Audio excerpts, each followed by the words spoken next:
next speaker is Darren Pearson. He is an instructor at St. Paul College in Minneapolis.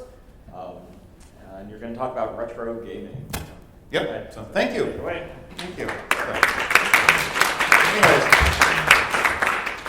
I'm from St. Paul, Minnesota, and I teach at a community college, St. Paul College, which is located kind of in the downtown area of St. Paul. Here's a shot of the college. We've just done some renovations. So I always want to show off, you know, what it looks like out there. This is the college in summer term, and it's Minnesota, so I thought I'd show a shot of the college here in January. So kind of get the idea. Anyways, just thought I'd mention this. About 2 or 3 weeks ago, I mentioned to a colleague that I worked with that I was going down to Nashville to speak at a conference, and the conversation went something kind of like this. This person said, "Oh, Nashville, oh gosh dang, Darren, that's pretty far down south, don't you know?" And I replied, "Oh yeah, you betcha." She said, "You know, some of them fellers down south, they do talk a little funny, don't you know?" And I said, "You think they'll understand what you're saying?" And I thought, gosh dang, I hadn't thought about that, so I better talk in the most generic American accent that I can manage, don't you know? She said, oh yeah, you betcha. So, let's get my slides going. So I'm going to try my best from this point on to speak in the most generic of American accents. I will apologize in advance for any of the following: you betchas, oh gosh dangs, oh don't you knows, oh geez, that's interesting. And if any Spananoli jokes come out, I hope you'll forgive me. So, oofda, I heard another one, so I've got a few more Midwesterners here. Anyways, what do I do at St. Paul College? Well, I'm in kind of a unique position because I teach in 2 different departments. And it just kind of sort of evolved this way. I've been there since 2002. 50% of the time I teach in the computer science department. And mainly I teach what we call the web classes. Now this is a community college, so it's a 2-year college, so you know it's not a 4-year college with freshman, sophomore, junior, senior. It's 2-year programs mainly. But in the computer science side of things I teach primarily kind of your introduction to HTML. We have client-side programming, which is JavaScript, and server-side programming, mainly PHP. We're trying to get to Node.js. I'm trying to push that at least. And then the other half of the time I teach in our digital graphics department. It's actually called Digital Graphics and Interactive Multimedia, DGIM. But it covers primarily the Adobe suite, so Photoshop, Illustrator, InDesign. We did use Dreamweaver, we moved to Muse, that kind of stuff. And then about 4 years ago, we started 3D animation, so we've been doing some really cool work with Blender. And then we've added, this is where we kind of have inserted our tumble height class, which we added about 3 years ago. So a little bit of story about that. Again, about 4 years ago, I'm reading articles all about the coming of HTML5 and how that's changing. And I kind of see that, okay, Adobe Flash is not HTML5 compliant. So we have to start looking at different ways to animate in the web, and we want to make sure it works on the iPhone and does all that, all that kind of stuff. So I Googled around and I'm searching, and I just stumbled across the Tumbled website, and 14-day free download. Oh, that's, got to try that out. So I downloaded it, love the interface. Things just are, again, I'm preaching to the converted here probably, but, everything works very smoothly, especially timelines, especially scenes. So with the help of my dean, I quickly put together a 2-credit class, Introduction to Tumble Type. And this class has no prerequisites, so people can take this their first semester. And this is always a tough part in where I teach. Do we put prerequisites and limit the number of students, or do we make it open? So I created this, and I kind of created my own content for it. And about 50% of the people have taken HTML, and it's kind of cool to see if they're either taking it or have taken it. Their knowledge of CSS really helps when they're going through the inspector, and suddenly they see, okay, border color black, border width 5 pixels, border style, they see how what they've been typing in a text editor kind of translates. So I saw, okay, there's some really cool things to explore here, especially when you have visual learners. Hype just, it just works for people. So one of the things I do is at the start of every semester, at every class, I do an icebreaker. So I hand out my syllabus and I say, kind of what the class is about. And then I go around the room to introduce my students. And I put a bunch of questions up on the board. Tell me your name, tell me where you're from, tell me what programs you use a lot or computer languages you use a lot, tell me your favorite restaurant in town, stuff like that. And then usually I always end with, why did you choose either this class or choose the major that you picked? I get a variety of responses from students. Really common ones are, well, I did this because I heard there's good money in it. There's good jobs. These are skills that someone told me I can get a good job in, and that's a valid answer. Sometimes I just get the generic, this looks like fun. I saw some advertisements. I want to learn how to do this. Sometimes I get, I really have this creative side that I want to explore in kind of a digital environment and see what that, see where that leads me. Sometimes I get, mom and dad said either work at McDonald's or go to college and pick a major. So I chose this one. That's, you get a certain number of students that do that. But then the last one, a really common one is along the lines of, I want to work in the video game industry. I love video games. I know it's an expanding industry. I want to work in it, and I don't quite know where to start, but this seems a better major than massage therapy if I want to get into that. So I'm, that's why I'm in this class. So I was thinking about those students, and if you kind of break down the students that give, again, a response kind of in that area, that they want to do something in video games. Some of the students, to be honest, want to mainly play video games, and they want to, I want to create video games as long as it's hard and I don't have to put in any extra work. These students kind of fizzle out over the semester usually. But then a lot of them really excel in these introductory classes in graphics or on the computer science side of coding. But then they have a hard time seeing what they're doing being relevant to the games that they play in everyday life. So you can kind of see them get a little disappointed, and gradually they realize over the semester that most of the stuff they're playing in the Xbox or the PlayStation, one person cannot do that. That this is a team of 100 people with audio engineers and programmers and designers and graphic artists and game testers and marketing and all this. Graphic artists, writers, sound editors, testers, managers, others. This is a large team, and they kind of see, you can tell there's a little bit of disappointment in that. So, in thinking about those things, I then thought a little bit about my gaming background. I graduated in Minnesota from St. Francis High School in 1988. So again, somebody else talked about doing the math and figuring out, going backwards on your age. So this is my high school yearbook photo. I was trying to grow my hair long to look like Neil Peart, from the drummer from Rush at the time. So, whatever. But I grew up, as far as gaming went, one of the first games that I used was the Atari 2600. How many people remember that? Okay, over half? Okay, good. So this is what it looked like if you remember from the 80s. Also, the original Nintendo Entertainment System had just come out at the very end of the 80s, and we had a lot of that. And then, of course, I spent a lot of time in your traditional coin-op arcades.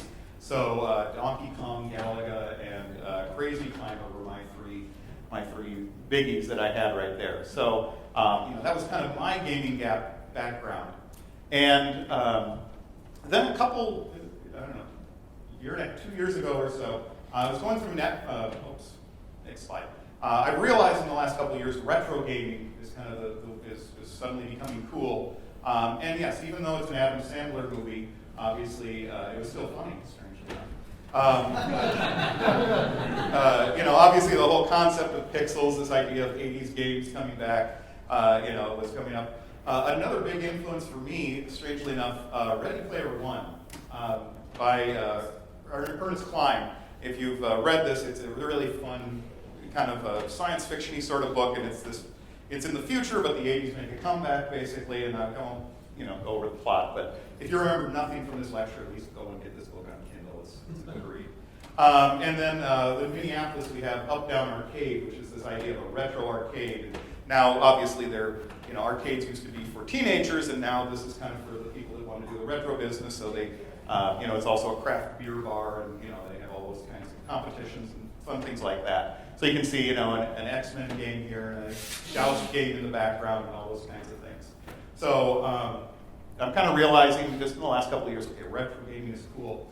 And a couple of years, 2 years ago, or a year and a half or so, I'm watching on Netflix a documentary called Atari Game Over.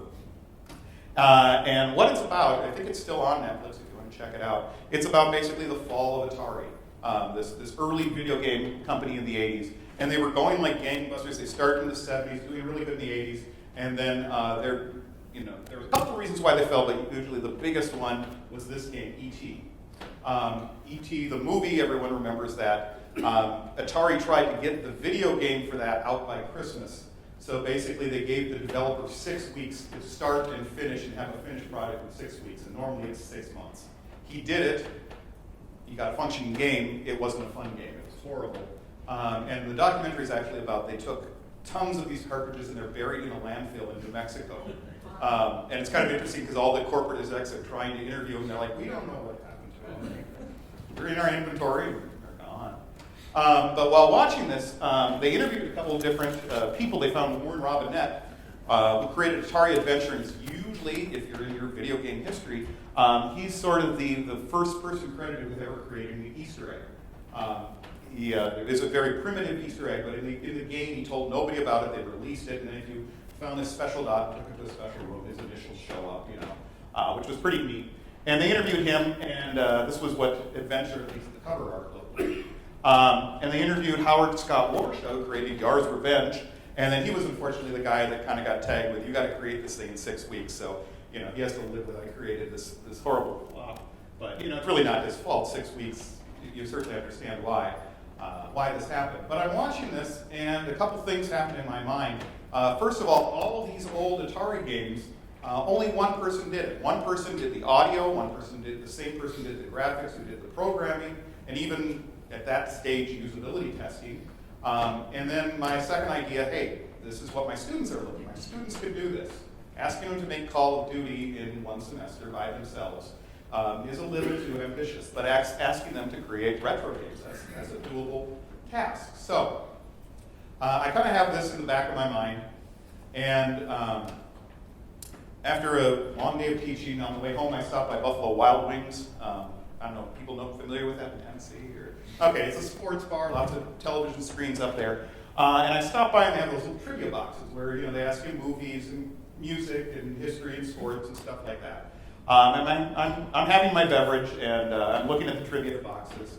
And I just immediately think, oh, that's scenes in hype, how the transitions work with that. So I could do that. That's easy enough to do.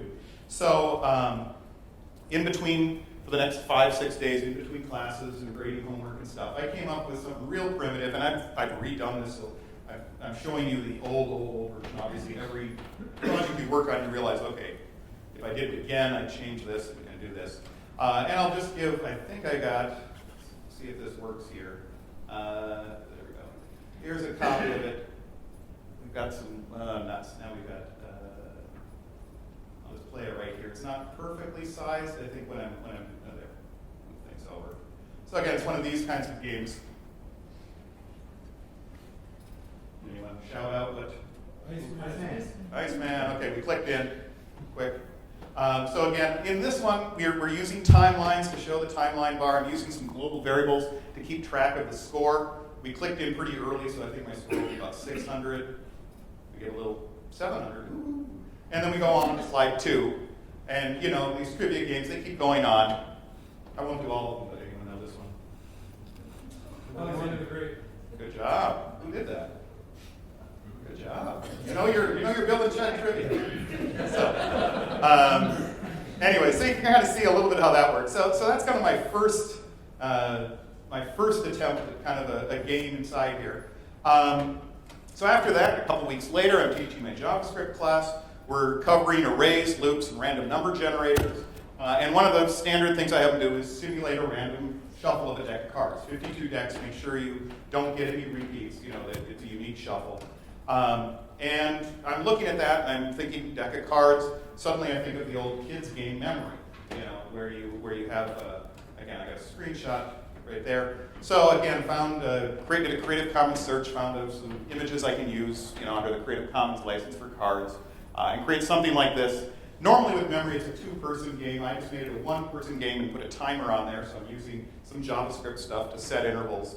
Oops, I didn't mean to do that. There we go. So just let me show you real quick. Here's kind of a working example of memory. You just hit deal, and it briefly shows you what you got there, and then I've got the sound turned off here. I'll just crank it up.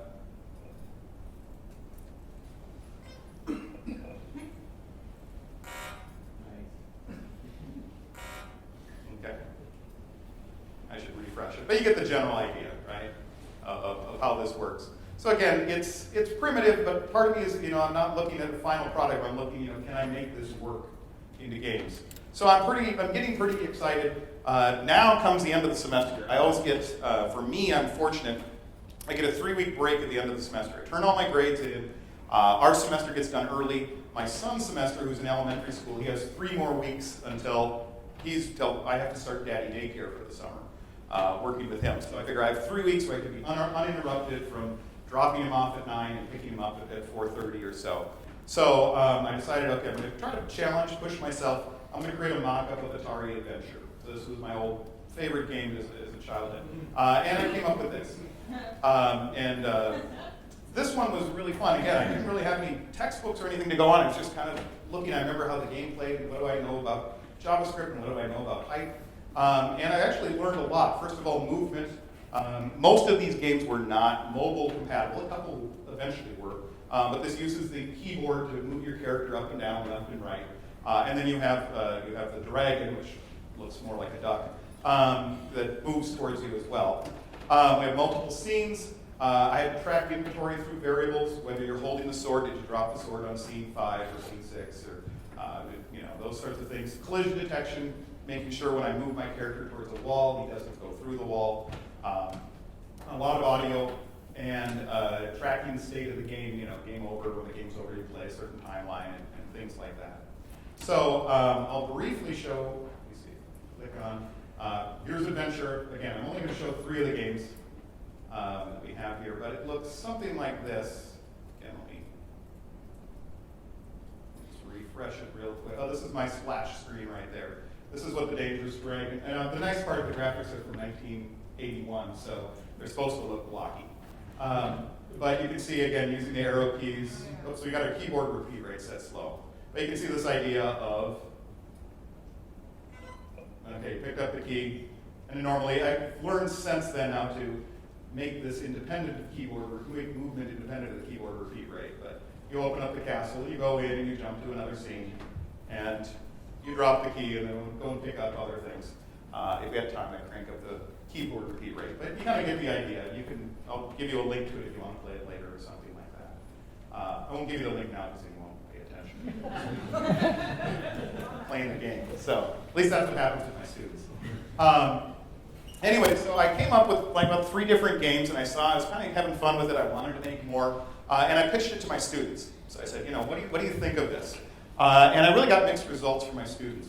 From my students, who typically are my A and B students, feedback was, wow, this is really cool. This works in a web browser. All you need is a browser to work with this. This is neat. I want to learn how this works. This is why I got into this field. This is why I want to do this. My C and below students, I kind of got different reactions from. Typically, could be kind of summed up with, well, this kind of sucks, Mr. Pearson. And also, like Grand Theft Auto 4, way better stuff. So, mixed results. So I'm still kind of encouraged about this. I pitched this to my dean, to my boss, and she says, well, we got this class, Special Topics in Computer Science. It takes a full academic year to get the paperwork in, and get everything approved, and get it in the catalog, and students can sign up. But we have this class already called Special Topics, and it's designed for new things that are coming in computer science. And we just have to kind of give it a special title, and let's give that a try. So we do that, and I've run it. I run it last spring. We're running it right now. We're also going to run it next fall. And in it, I've kind of been developing a variety of games, looking at all the stuff that I grew up with, and also taking student input and, is that doable? Yeah, we can do that, those kinds of things. And we've created a bunch of different things. Breakout, which is kind of a one-person Pong game. We've created a maze that's timed, you move the keys and you have to go move your character, pick up keys, open doors. We've done some basic sprite sheet movement, which we're going to refine in a little bit in height. Simon Says, Minesweeper, Space Invaders. Some of these usually we've tried to give them a slightly different name, but we've looked at some of these original things like Space Invaders and how do we, let's call it Alien Hunt and use different graphics and stuff like that. Plinko is the only one I used with the beta version, or the pro version, because it has the gravity, the physics engine in it.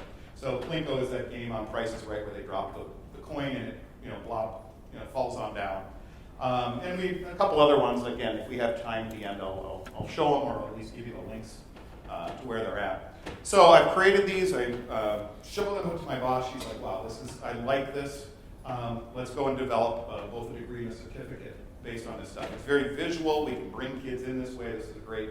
Not only is this, she kind of sees the value of the skills people are learning here, they're learning audio editing, they're learning graphics editing, they're learning programming, they're learning JavaScript. We're adding some other little bells and whistles, so even if they don't end up going in game development, their resume is going to be, for a two-year college, it's going to have some really good keywords that they'll be able to have some decent portfolio projects to show to either a four-year institution or a potential employer or whatever.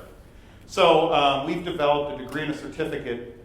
The degree is a 60-credit degree, and 60 credits usually takes 4 semesters at 15 credits a semester. And this is the general one, so they also have to take their English, their history, their social sciences, all those, their math classes, things like that. And then we also offered a certificate. We have a large number of our students are people who already have a 2-year or 4-year degree, and they're coming back to community college to just brush up on their skills. Maybe they learned Photoshop back in CS2, so now they're coming back to learn the latest version of it. Or they're career shifting. They got a degree in speech communication. They hate what they're doing, so they want to come back and learn that kind of stuff. So this strips out all the gen eds, all that kind of stuff, and just focuses on the technical skills that they need to know. So, there we go. So we designed this. We came up with 4 prerequisites. This is the hassle, and it's probably going to still be the hassle, is a lot of kids, the first semester I can create games, right? No. Before you get there, we have to make sure you have certain skills. So we force them, or we require them, not force, that sounds bad. We require them to take HTML web fundamentals. That's kind of your first class where you're coding with an ASCII editor and you're typing in, HTML, head, title, /head, /title, those kinds of things. And then that one's a prerequisite for the JavaScript class. You got to know your HTML and CSS before you learn any JavaScript. So we have client-side programming. In parallel, at the same time, we have them take the 2-credit Type Fundamentals class, which again teaches people how to use the interface, how to use scenes, how to use timelines. We show some of JavaScript. Mainly, I take this snippet of code, copy it here, paste it over here, and notice it uses type document.getElementById, and this is the name of the thing that you did over here in the scene. Those kinds of things. And then we also have them take either Photoshop or Illustrator. We go either way, but we want some class where they can create something other than just simple rectangles and circles and things like that. We want to have some imaging background. So we required these, and this also kind of takes care of some of the students that wanted to only just play games. If they get through all these requirements, they've shown they're pretty committed to doing this. So we're going to actually have the first gaming class in the fall of 2017, and we're just doing special topics right now. And part of this, the trick is at a community college, we always have budget in the back of our mind. If I could have run it this fall, and I only would have had 5 students who knew about it and had met all the pre-requirements. So I'm really pitching at St. Paul College that, okay, take these classes so you're ready in fall to take this. So we're going to do the first game class in the fall 2017, but I'm going to reuse a lot of the stuff I'm doing in these special topics. So, am I doing okay on time here? I should have put my clock out here. Okay. I can can show some of the game examples later, but I talked to both my the gaming class, the special topics class that I'm doing right now, as well as the intro to hype class, and I asked, I'm going to be at this conference, what's the student feedback on using this? Again, I agree with pretty much all of these. They said the interface is very intuitive. Even if they have never worked with anything before, it really makes sense, especially the timeline. But this idea of creating elements, they really like that. They really liked how easy it is to integrate JavaScript into Hype. That we just say, button on click, new JavaScript function, and start typing our function in and working with that way. They also like how the APIs that have been developed, I think they're JavaScript APIs to jump to scene, go to this point in the timeline. That makes life a lot easier. Integrating audio is a breeze. This is always, to hand code audio is always tricky, especially with the many different platforms that we have. That's always, always kind of a difficult one. And then the biggest feedback that I got was, it's not Flash, I really like it. So, I've always, animating Flash, for some reason it's never been quite my thing. I can get by in it, but it never turns me on. I think that's partly why I sort of embraced Hype so much. Which always I think was interesting. I had a student one day come in and ask me if they liked their t-shirt they were wearing. And their t-shirt had this on there. So, I kind of scratched my head for a second, and Barry Allen, okay, poison, aha moment came to me. For those who didn't quite get it, Apple killed Flash, which was maybe an oversimplification, but I thought, to take the risk and wear that t-shirt to my class, the general public's probably not going to get it, but that's pretty cool. Anyways, I then asked them, obviously they get lots of positive feedback, and then, I also said, things you like about it, things you don't like, and it wasn't exactly things you don't like, but there was more of a wish list. And there were only about 3 things, and we actually mentioned this at the happy hour a little bit last night. The first big grumble students have is this is Mac only. There's no Windows version. When is the Windows version coming out? I said, well, talk to the guys. I think it'll be a while, but and that's kind of understandable. We're at a community college that has a lot of inner city kids. Just for them to scrape up enough money to get a Windows laptop, a used Windows laptop, is a big deal for them to get commit to getting a Mac. But to then get around that, we've taken our Mac lab, and anytime there isn't a classroom in there, we open it up so that we have a student lab monitor that works in there and helps people out and things like that. So if people only have Windows at home, they can use the open lab during non-classroom hours and create content. And the second one had a couple of students with animation backgrounds. One said, there's no squash and stretch tool, not to name the Adobe tool that shall not be named, but that one has the bone tool, and in the bone tool we can do squash and stretch. So if we're animating characters, we can do that. We can't do that here. We can scale stuff, but it would be really cool if we could have a tool that creates an SVG polygon, and we could grab anchor points and stretch certain ones out and keep the other ones there. That would really kind of be a handy thing to have. And then the third one is they can see, okay, I can output this as an HTML5. What's the next step to get it in the App Store? That obviously I can play it in my browser on my Android tablet or my iOS tablet. How do I make it a native app? Because app development, I've heard, is super hot. I'm quoting my students here. And I'm like, well, we've got to work on that. So, but this is kind of just the little things that they'd like to see, and it sounds like some of these are in the works. So, future plans for me and my department, things that I'm hoping to do in the next year, 2 years, things like that. Obviously, create more games. Try to get platformers. I'm hoping maybe over Christmas break, like a Legend of Zelda scrolling background kind of thing. Playing around with that, maybe some parallax scrolling. I've done this already. Again, it's not part of Hype, but it's taking the output of Hype and then integrating our server-side languages. I did a simple breakout game. At the very end, you put your initials in, and then it sends your initials, the date, and your score to PHP server and then list the top 5 scores. So it's just like, in the arcades of old, you always had the top 5 or the top 10 scores, except this now it's globally. So you play, you download it individually, it sends that back, and now you can see, okay, I ranked number 7 out of 10 or something like that.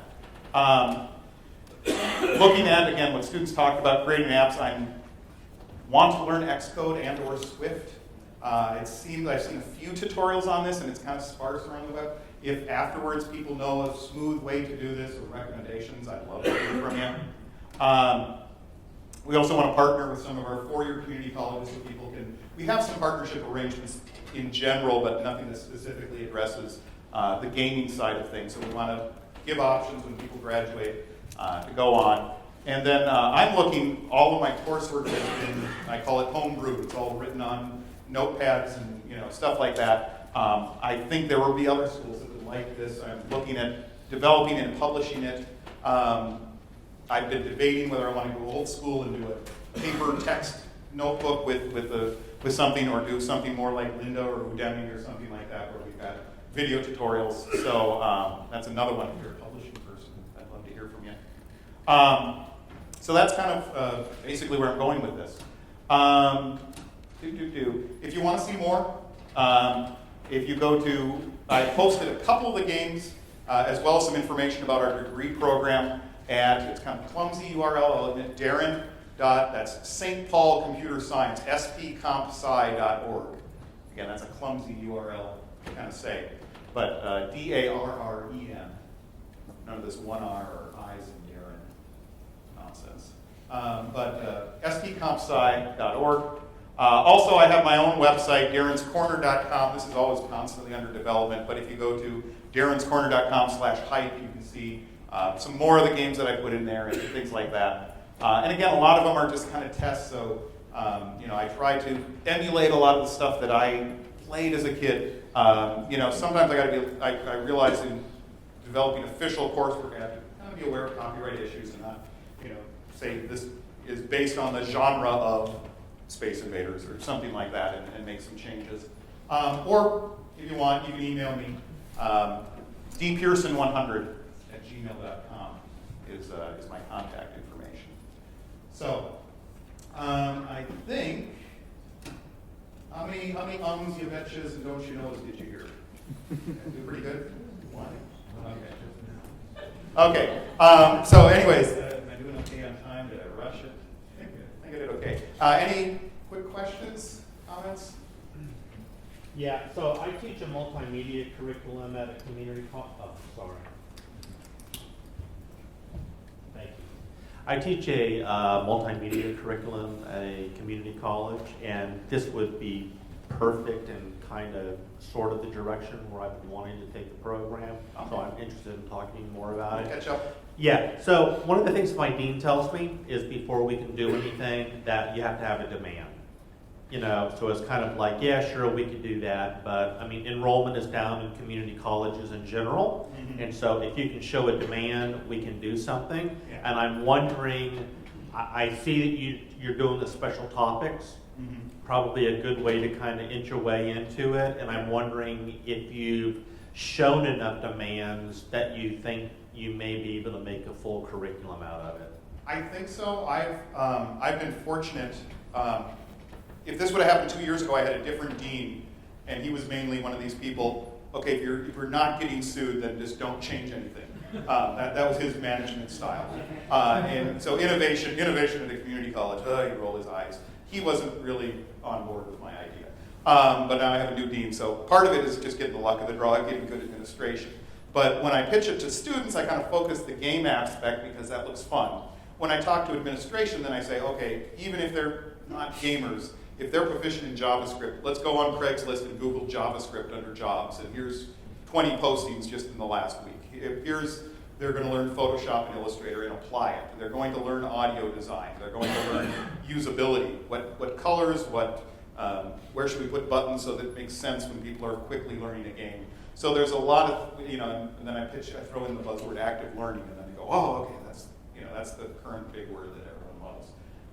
But when I pitch it that way, then they kind of see, okay, it's it's visually appealing to the, hopefully, to students, but they can see that they're going to learn these skills on the way. So that's usually been pretty successful when I've had to talk to administrative types and explain, justify why we're doing this. So does that answer your question, or did I skip around? I think that's great, and we'll talk more. Okay, cool, excellent. Any others? Oops. Wait for the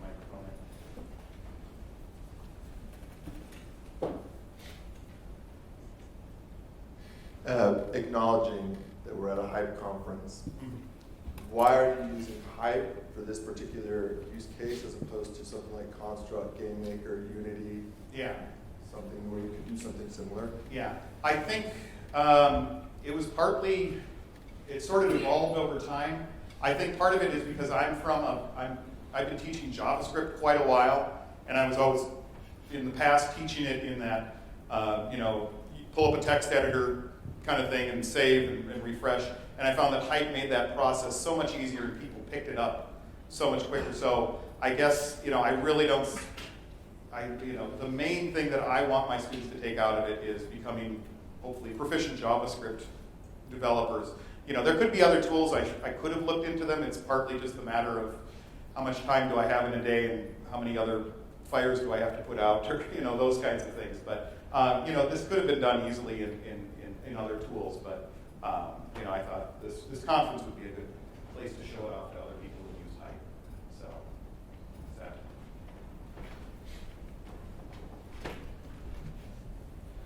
I have a question, a comment. I'll do the comment first, as it kind of addresses what you were asking also.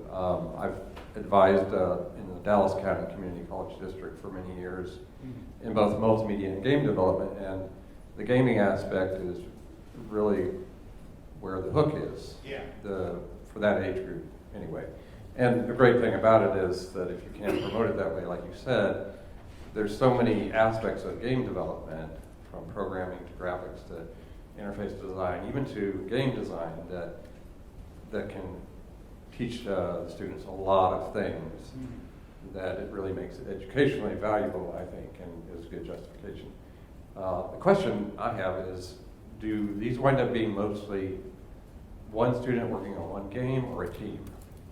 Right now, this has been tricky, and we'll shift gears when I actually have the game course. For special topics, I said, I'm going to let any student in who has either taken the basic class in Tumble Type, which tends to be the graphic design students, or people who have completed client-side programming, that they know JavaScript. So I have this small mixture of, again, 50% coders, 50% graphic designers. For the special topics class, I've basically created, we've done a lot of game examples, and I've created them and just kind of go through step by step and download this file, copy this bit of text, paste it here, and then go and make sure that this button has a unique ID of button 1, and so that the code will work. And I'll explain the code a little bit. I don't go into a ton of detail because I know all the graphic design students will kind of get bored.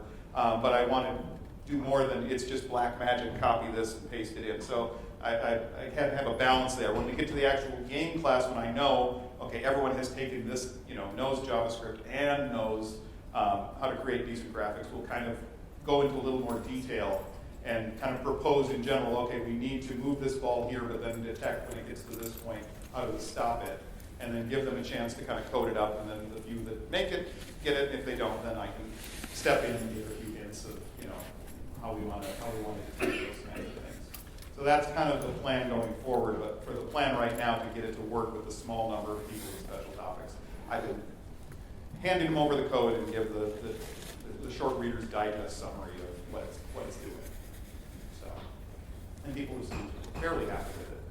So, and then usually at the end, they get a functional game, and then I say, I'm going to give you 2 weeks, go in, and if you're a graphics person, change the colors, change the layout, change the images. If you're a coder, go look through my code and see if there's any place you can modify it to make it go faster, go slower, add some different functionality. And I'm pretty flexible on what they do. That's special topics allows me, mostly I have to have like what's the fancy word, rubric of how you're going to grade people. And there I just kind of say, if you took this, learned something, gained something, then you're going to get a good grade. And most people are more interested in making it work than what their specific grade is. That's the nice part about special topics. So.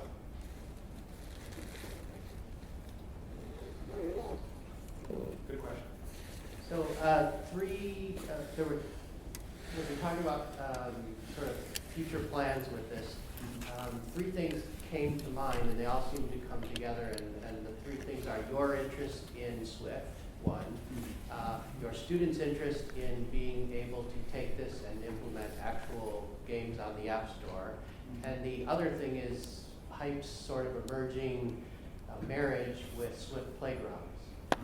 All of those seem like maybe some step future, a class that's beyond this one might be to take those games that they've done, have those be sort of the intro slides for a nice set of curriculum of Swift Playgrounds, and then have students learn, Swift alongside of that. It seems like a nice extension. That does, and it's, I hope to go that route, and that's where I want to go. Again, that's part of the partnering with four-year colleges is it's a two-year college, so by the time they met the prerequisite and got that, most of them are close to graduation. So again, I'd love to develop it at our college, but then it might also be developing it. Metro State is our closest four-year college, so we're going to talk to them and see if we can do that. But yeah, Swift would definitely be, seems like the logical next step. So cool, thanks.